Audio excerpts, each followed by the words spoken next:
સાબરકાંઠાથી મહત્વના સમાચાર સામે આવી રહ્યા છે। સાબરકાંઠાની સાબર ડેરીનું આંદોલન ઉગ્ર બન્યું છે।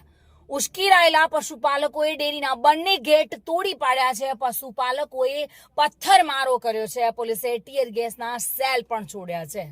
જો કે સાબર ડેરીના મુખ્ય ગેટ સહિત સીસીટીવી પણ તોડવામાં આવેલા છે। પશુપાલકો ઉગ્ર બન્યા છે। ડેરીના બંને ગેટ તોડી પાડ્યા છે। જો કે ઘટનાની જાણ થતાની સાથે જ પોલીસ કાફલો ઘટના સ્થળે દોડી આવ્યો છે અને પોલીસે ટીયર ગેસના સેલ છોડ્યા હતા, જેમાં 3 લોકો ઈજાગ્રસ્ત થયા છે।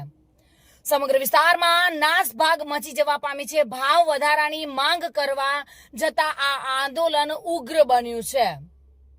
ટોળાએ પોલીસના વાહનો સહિત ડેરીના ગેટને પણ નુકસાન પહોંચાડ્યું છે। મોટી સંખ્યામાં પોલીસ કાફલો પણ ઘટના સ્થળે દોડી આવ્યો છે। સાબરકાંઠાની સાબર ડેરીનું આંદોલન ઉગ્ર બનતું જોવા મળી રહ્યું છે। જોકે ઉશ્કેરેલા પશુપાલકોએ ડેરીના બંને ગેટ તોડી પાડ્યા છે। પોલીસ કાફલો ઘટના સ્થળે પહોંચ્યો છે। પોલીસના વાહનો સહિત ડેરીના ગેટને પણ નુકસાન કર્યું છે। મોટી સંખ્યામાં પશુપાલકો સાબર ડેરી ખાતે પહોંચ્યા હતા।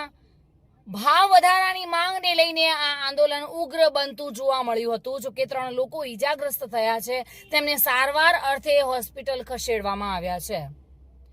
સાબર ડેરીના મુખ્ય ગેટ સહિત સીસીટીવી ફૂટેજ પણ તોડવામાં આવ્યા છે। જોકે પોલીસના વાહનોને પણ નુકસાન પહોંચાડવામાં આવી રહ્યું છે। મોટી સંખ્યામાં પશુપાલકો સાબર ડેરીએ પહોંચી અને આ આંદોલનને ઉગ્ર સ્વરૂપ ધારણ કર્યું છે।